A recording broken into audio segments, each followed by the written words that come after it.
I had grown accustomed to my wife, Simone, frequently working late due to her role as a realtor in a large Florida real estate agency that specialized in high-end homes within gated communities. Each major transaction led to a celebration.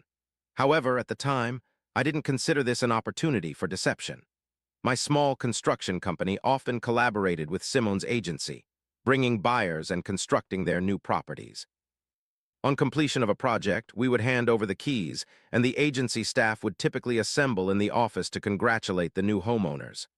That day, I was wrapping up work on a site when Simone called. "Sweetheart, I'll be late tonight," she calmly informed me. "We have several deals closing at the office.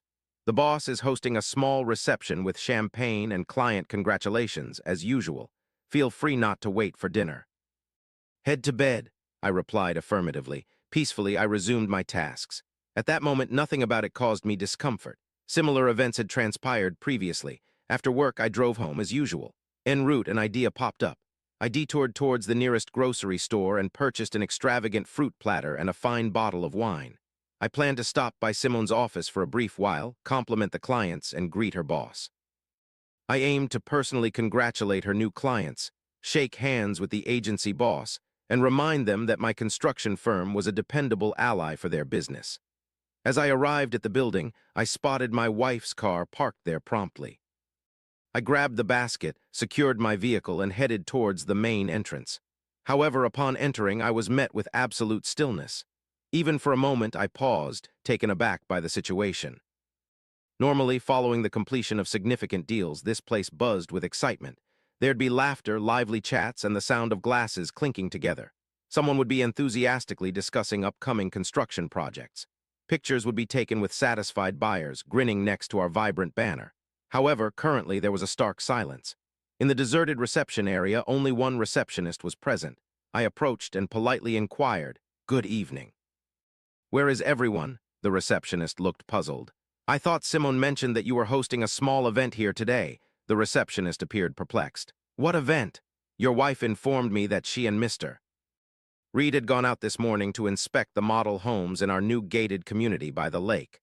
For a few moments, I stood there, lost in thought, attempting to comprehend what I'd just been told. "Could you clarify who is Mr. Reid?" "He's a new major client from New York. He's interested in purchasing a plot near the lake." I gave a silent nod, spun around, and stepped outside. No party awaited me here. My wife had departed earlier with Mr. Reid in his sports car, despite assuring me over the phone about a company gathering. The details of this tale felt oddly contrived. I promptly called Simone. She responded almost instantly. I asked if she'd be finishing soon and if I should fetch her from work. She swiftly replied that it wasn't necessary. The event would last long, till midnight, as anticipated. I hung up the phone and sat quietly in my car for a few moments, questioning my wife's truthfulness. I struggled to comprehend how Simone could deceive so effortlessly and confidently.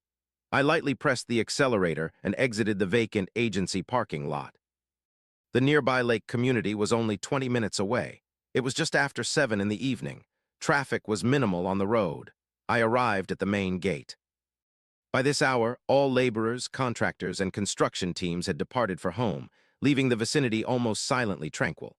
The guard at the entrance identified my work truck from afar and acknowledged me with a courteous nod through the glass before raising the gate quietly. I navigated the deserted asphalt roads, venturing deeper into the neighborhood. My path led towards the coast, where 3 model homes lined the waterfront. I parked my vehicle near the first cottage, beneath the shade of trees, turned off the engine completely, and continued on foot along the stone path. Near Avalon, the last model home, I halted abruptly. An expensive sports car with New York license plates was parked on the driveway, right in front of the closed garage doors. I approached the door. To my surprise, it was unlocked.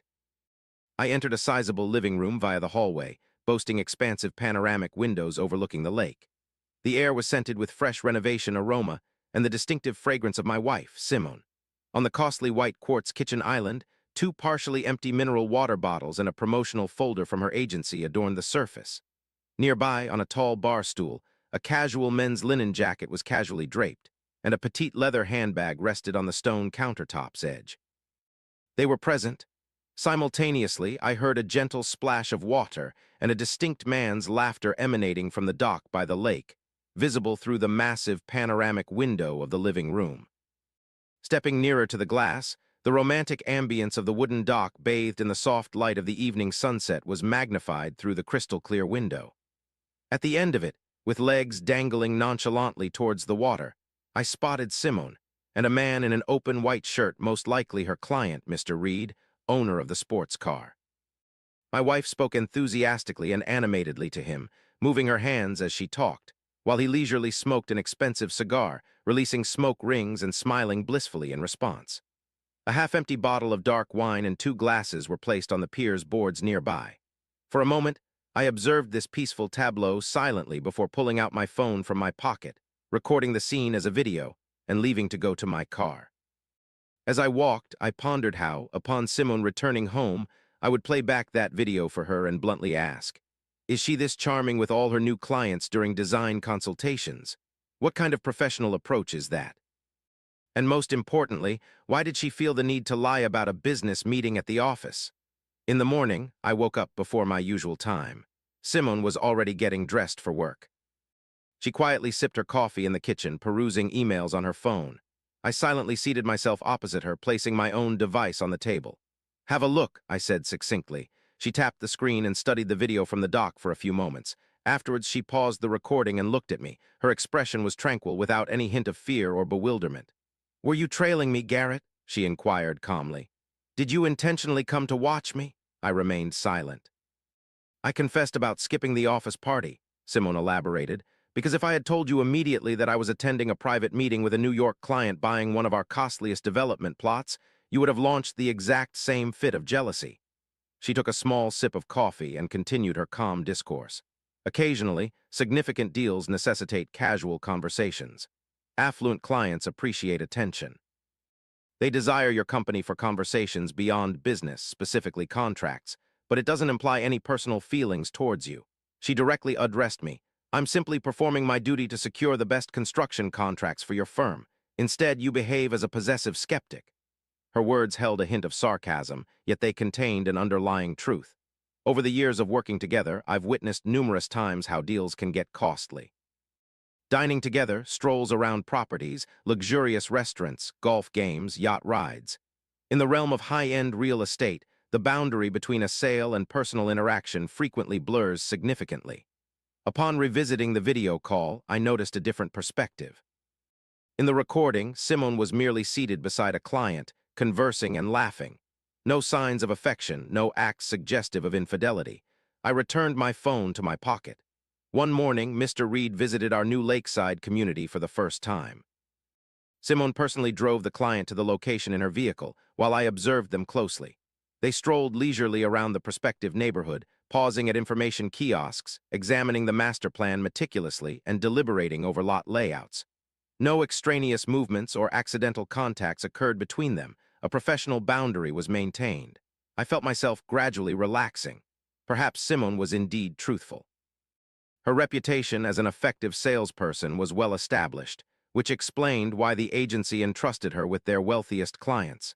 It seemed possible that the evening on the dock was part of her work, and my suspicions had been unfounded. Toward midday, Mr. Reid ultimately decided. He opted for a lot near the water and chose the same model home, Avalon, where they had sat Friday evening. He requested minimal changes to the layout, mainly expanding the office slightly and enlarging the garage. Following lunch, we signed a construction contract. I greeted Reid with a handshake, and then 2 weeks elapsed before the machinery arrived on the construction site. The project commenced swiftly. I frequented the site almost daily, and occasionally Mr. Reid made an appearance as well. We collaborated on selecting finishing materials. Every time he was impeccably courteous, but my instincts never completely eased, as it later proved, for valid reasons. It didn't take long to realize that my intuition hadn't deceived me. The construction of the house advanced more rapidly than anticipated. The framework had been prepared well in advance. The workers were concluding the interior work. Specialists had already installed the central air conditioning and were fine-tuning the smart home system in preparation for delivery on time. Only a few weeks remained until we handed over the keys. That night, Simone was absent. Earlier that day, she'd mentioned going to Miami for 2 days to the agency's head office. I spent the day managing my usual affairs. Around 11 p.m., I was preparing for bed. Tablet on kitchen table beeped briefly. I reflexively checked the screen and noticed a security system alert from Reid's residence. As our project wasn't completed yet, my company monitored the automation system there. First came a notification about the front door being opened, followed quickly by another climate control activated. Initially, I assumed the team had stayed late for work as it was cool outside. However, checking the community exterior cameras revealed Reid's sports car parked on the driveway, with Simon's vehicle beside it.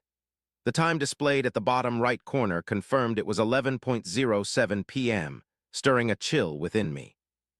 Without uttering a sound, I hit the save recording button, watched as the file ascended to the cloud, and shut down the application. At that instant, it dawned on me that our Miami vacation was nothing more than an illusion. Simone had been at Reid's residence past midnight, and now, in my possession, I held indisputable evidence of her falsehood. As morning arrived, Simone returned home. She ambled into the kitchen, humming a familiar melody softly, deposited her travel bag on the floor, and began unloading her cosmetics case, papers, and phone charger with an air of calmness. I remained seated at the table. Upon noticing me, she was presented with the tablet, and the recording from the camera was played back to her. On the screen, 2 cars near Reid's house could be seen, accompanied by the time displayed at the bottom, 11:07 p.m. Simone faltered. "I will no longer believe a thing you say," I stated resolutely, maintaining my gaze elsewhere. "No more fabrications about catering to clients in a unique manner. Divorce papers are being drafted by my lawyer." She fell silent momentarily, but her countenance swiftly transformed into a chilling, scornful grin. "Proceed with the filing," she retorted briskly. "You believe you've intimidated me? My home for Reid is nearly complete, so I'll patiently await your divorce documents. Then you may depart." With a swift motion, she grabbed her bag and exited the kitchen, slamming the door forcefully behind her. Now I felt compelled to discuss with Reid. That very day, I arrived at the construction site well ahead of the workers, almost an hour early. The house was silent. I activated the air conditioning, then dialed Reid's number, explaining that some technical queries had arisen regarding the smart home system's final inspection, and it would be more advantageous to address them in person. Within approximately 15 minutes, his vehicle pulled up at the house. He stepped in high spirits, shook my hand firmly, and cheerfully stated, "Thanks, Garrett. My wife and children are eagerly anticipating our move from New York into this stunning residence.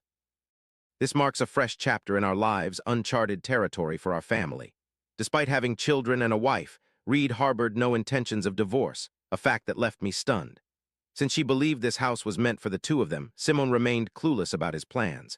We engaged in discussions concerning the house details, at which point I stepped outside, realizing everything then. All Reid required from Simone was a favorable deal on purchasing the house, nothing more. She had conceived these elaborate schemes herself, schemes destined to remain unfulfilled. Unbeknownst to him, his unfaithful wife was inexorably marching towards self-realization, a truth she forged herself without any interference from him. Her decision, her ending. By the time construction on the Avalon cottage ended as scheduled, Simone and I had already been living apart for a week. Following that kitchen incident, she gathered her belongings and shifted to a rented dwelling, confident of her impending victory. As night fell, Reid telephoned me, courteously inviting me to visit the premises to celebrate the project's conclusion as the principal builder. Upon crossing the threshold of the expansive lounge, I momentarily stood still. An elegant lady was hurriedly moving around the kitchen island, while 2 children approximately 8 years old were playfully darting through the house.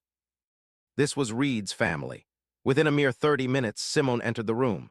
She was attired in a stunning evening gown, and a radiant, triumphant expression adorned her face.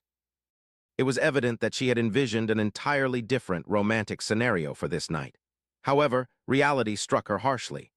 Reid stood at the room's center, affectionately holding his lovely spouse by the waist.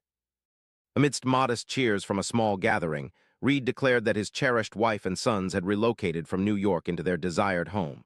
Turning to Simone, he lifted his glass and graciously acknowledged, "A heartfelt thanks goes out to our exceptional realtor, Simone. Her dedication, expertise, and personal touch secured us a substantial discount on this extraordinary property." In an instant, Simone paled dramatically. The assumptions she had callously nurtured to sabotage our marriage crumbled. It dawned on her that she had merely been utilized as a cost-saving resource. However, Displaying admirable professionalism, she recovered swiftly. Plastering a perfect work smile, Simone feigned genuine joy for the clients, but her hands trembled visibly. A few minutes later, with an air of urgency, she simulated a phone call and departed briskly, heading towards the exit. By then, I had already submitted divorce papers. How do you find this story's conclusion? I view it as an illustration of how rational thought and restraint outwit impulsive feelings. The husband refrained from pursuing the lover or causing a scene, opting instead to maintain his composure. Does your perspective differ? Share your thoughts in the comments. Don't forget to subscribe. More compelling narratives await you.